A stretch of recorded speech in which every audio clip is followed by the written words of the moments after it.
Trans4 TV Evening Info, informatif dan terpercaya.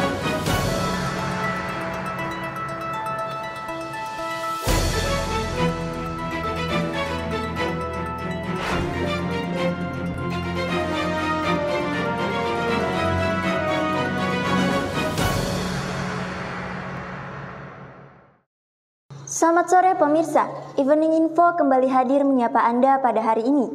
Kami akan menghadirkan sejumlah kabar terkait peristiwa yang terjadi di tanah air. Bersama saya Elgisia Marasinda, inilah Evening Info selengkapnya. Evening Info, informatif dan terpercaya. Aliran selokan Mataram yang dinonaktifkan selama 3 bulan mengakibatkan sumur kering dan warga kekurangan air bersih. Saat ini, saya sudah terhubung dengan reporter kami, Nurani Amalia di Banyurejo. Baik, terima kasih Cia. Pemirsa, tepat di belakang saat ini merupakan salah satu selokan Mataram yang kering, dampak dari saluran air selokan Mataram di Yogyakarta. Selokan Mataram tepatnya yang terletak di Desa Banyurejo, Kecamatan Tempel, Yogyakarta. Terdapat 81 kakak mengalami gangguan air bersih akibat perbaikan selokan Mataram ini. Salah satunya adalah Desa Banyurejo. Seperti yang Anda bisa lihat saat ini, selokan Mataram ini terlihat kering karena saluran air dinonaktifkan selama 3 bulan. Hal ini mengakibatkan warga mengalami krisis air bersih karena sumur mereka mengering. Warga mengatakan kesulitan mendapatkan air bersih dikarenakan air sumur tergantung dengan muka air selokan Mataram. Jika mendalamkan kembali sumur membutuhkan biaya yang besar, di Desa Banyurejo ini sendiri terdapat 57 kakak dan 19 ekor ternak sapi. Untuk memenuhi kebutuhan air, BPBD Sleman menyiapkan hidran umum sebanyak 14 unit dan dropping air bersih dengan 3 armada truk tangki. Dari Sleman, Yogyakarta, Nurani Amalia melaporkan kembali ke studio. Pergantian manajemen Mall Malioboro dan Hotel Ibis Yogyakarta membuat beberapa karyawan terancam di PHK. Sultan Hamengkubuwono ke-10 membantah akan isu tersebut dan tetap memperlakukan operasional seperti biasanya. Laporan selanjutnya sudah ada reporter Nur Febriana, silakan laporannya. Baik, terima kasih Cia. Saat ini saya sudah berada di sekitar kawasan Mall Malioboro dan juga Hotel Ibis, di mana beberapa hari yang lalu sempat berganti manajemen dan saat ini kedua aset tersebut sudah diambil alih oleh Pemda Daerah Istimewa Yogyakarta. Akibat dari pergantian tersebut, sekitar 250 karyawan terpaksa di PHK. Sri Sultan Hamengkubuwono ke-10 membantah atas kebijakan tersebut. Pada Selasa kemarin, seluruh karyawan akan tetap bekerja baik dari karyawan mall hotel dan juga karyawan dari Hotel Ibis. Sebelumnya, kedua aset yang berada di tanah milik Pemda Daerah Istimewa Yogyakarta ini memiliki kontrak dengan PT Yogya Indah Sejahtera dan berakhir tepat pada tanggal 12 September 2022 kemarin. Dan kemudian Pemda Daerah Istimewa Yogyakarta saat ini menunjuk PT Setia Mataram Tritunggal sebagai pengelola baru berdasarkan keputusan Gubernur Daerah Istimewa Yogyakarta nomor 261 2022. Sri Sultan Hamengkubuwono ke-10 juga menghimbau kepada seluruh karyawan dan pengelola untuk tidak menutup mal dan tetap memberikan pekerjaan kepada karyawan mal juga. Dari Yogyakarta, Nur Febriana melaporkan kembali ke studio. Pemirsa, Evening Info akan segera kembali dengan serangkaian kabar diantaranya perkembangan pembangunan tol Solo Jogja YIA. Informasi selengkapnya akan kami hadirkan usai jeda berikut ini. Evening Info, informatif dan terpercaya. BUMN bersama pihak swasta bekerjasama dengan pemerintah Jawa Tengah dan pemerintah Daerah Istimewa Yogyakarta untuk pembangunan tol yang akan dibangun mulai dari Solo, Jogja hingga YIA. Saat ini, saya telah terhubung dengan reporter Yonatan Rifka di Kartasura dan juga reporter Mutiara Dwi di Yogyakarta International Airport. Silahkan laporannya. Baik, terima kasih Cia. Selamat siang pemirsa yang sedang berada di rumah. Sekarang saya tengah berada di Kartasura, Sukoharjo, Jawa Tengah, yang merupakan lokasi dibangunnya tol Solo Jogja YIA.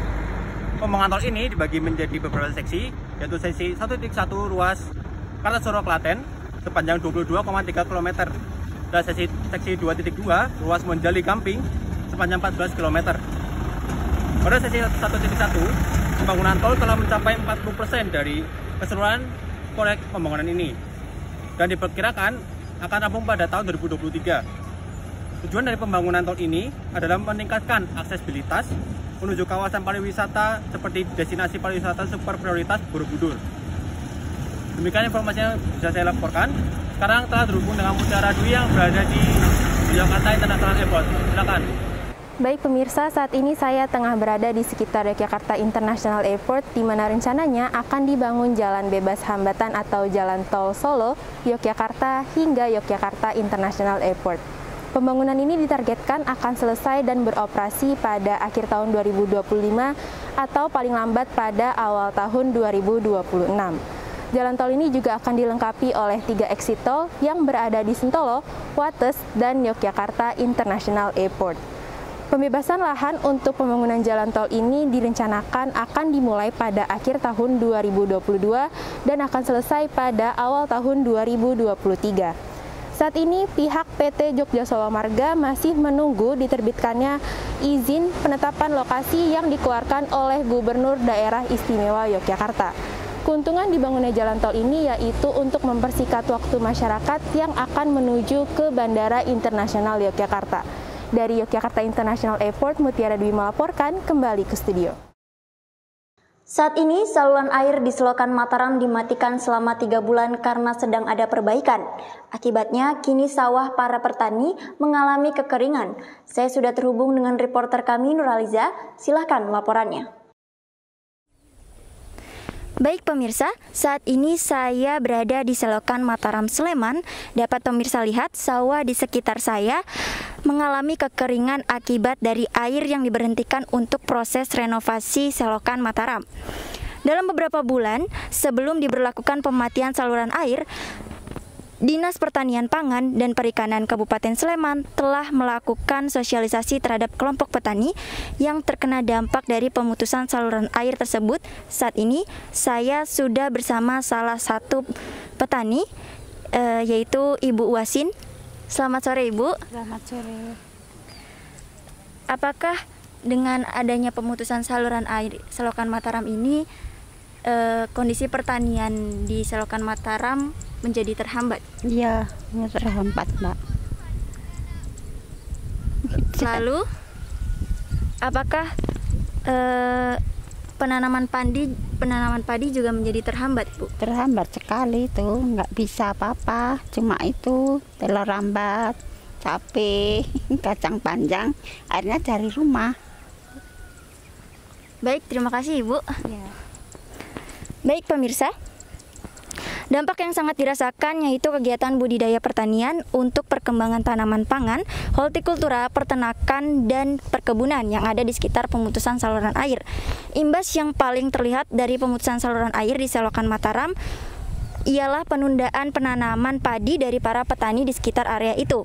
Total ada sebanyak 544 hektar lahan sawah yang terkena dampak akibat pemutusan saluran air di Selokan Mataram.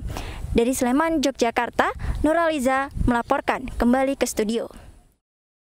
Pemirsa, tahun ini Festival Kebudayaan Yogyakarta atau FKY kembali dilaksanakan. Festival ini menghadirkan 12 program pagelaran seni budaya, salah satunya yaitu Peristiwa Sastra. Sudah ada reporter kami Pradia Tirta yang akan melaporkan untuk Anda. Ya, baik, terima kasih Cia. Selamat siang pemirsa, saat ini saya tengah berada di Wisdom Park UGM, tempat diselenggarakannya Peristiwa Sastra Festival Kebudayaan Yogyakarta atau FKY tahun 2022. Yang dimana pada tahun ini Peristiwa Sastra mengusung tema yang bertajuk Yogyakarta Tanah Diaspora. Bersama dengan saya saat ini ada Mas Aul dari selaku Ketua Panitia Acara. Selamat siang Mas Aul. Siang. Oke. Nah, Mas, untuk kegiatan Peristiwa Sastra ini ada apa aja ya? Di Peristiwa Sastra ini ada bazar buku, ada pameran exhibition pop-up, juga ada nanti pentas sastra. Oke. Nah, Mas, untuk tujuan diadakannya FKY ini tuh apa ya, Mas? Tahun ini dan tahun kemarin tujuan FKY itu untuk merekam kebudayaan dan di sisi lain juga untuk merayakan kebudayaan warga yang berdaya di Yogyakarta. Ya, baik. Terima kasih ya, Mas. Ya pemirsa, untuk sekedar informasi bahwa program Peristiwa Sastra ini merupakan salah satu dari serangkaian program Festival Kebudayaan Yogyakarta tahun 2022 yang telah berlangsung hingga 25 September tahun 2022 mendatang. Untuk acara peristiwa sastra sendiri akan berlangsung selama 2 hari, dari hari Jumat tanggal 16 September hingga hari ini Sabtu 17 September, mulai dari pukul 2 siang hingga pukul 9 malam. Dari Wisdom Park, Pradia Tirta Raharja melaporkan kembali ke studio. Hadi Sukirno Leather Work and Handicraft merupakan salah satu pengrajin wayang kulit tertua di Yogyakarta. Nama Hadi Sukirno sendiri diambil dari nama pendiri perusahaan ini, yaitu Bapak Hadi Sukirno. Perusahaan ini didirikan pada tahun 1972 dan bertahan hingga saat ini. Halo pemirsa Bening Info yang ada di rumah. Saat ini saya berada di tempat proses pembuatan kerajinan wayang kulit, yaitu Hadi Sukirno, bertempatan di Jalan Letnan S. Perman, Yogyakarta.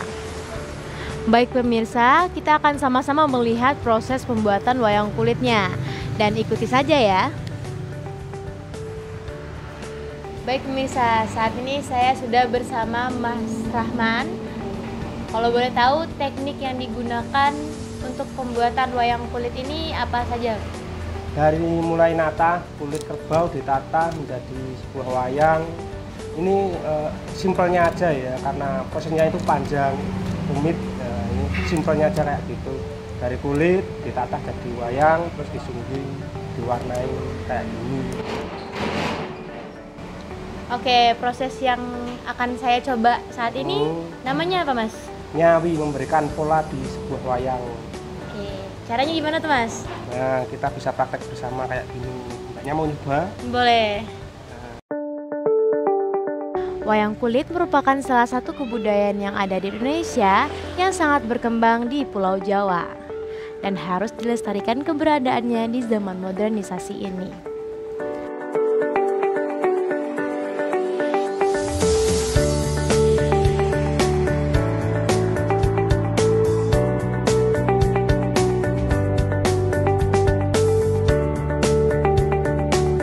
Oke pemirsa, ini contoh wayang kulit yang sudah jadi dengan tokoh Rahwana yang diambil dari kisah Rama dan Sinta. Sebagai anak bangsa yang kaya akan budaya, janganlah kita melupakan budaya kita sendiri. Dari wayang kulit, Hadi Sukirno, Priska Oktaviani melaporkan kembali ke studio. Informasi tadi sekaligus menutup perjumpaan kita pada hari ini. Saya Gisya Marasinda mewakili kru yang bertugas pamit undur diri. Terima kasih dan sampai jumpa.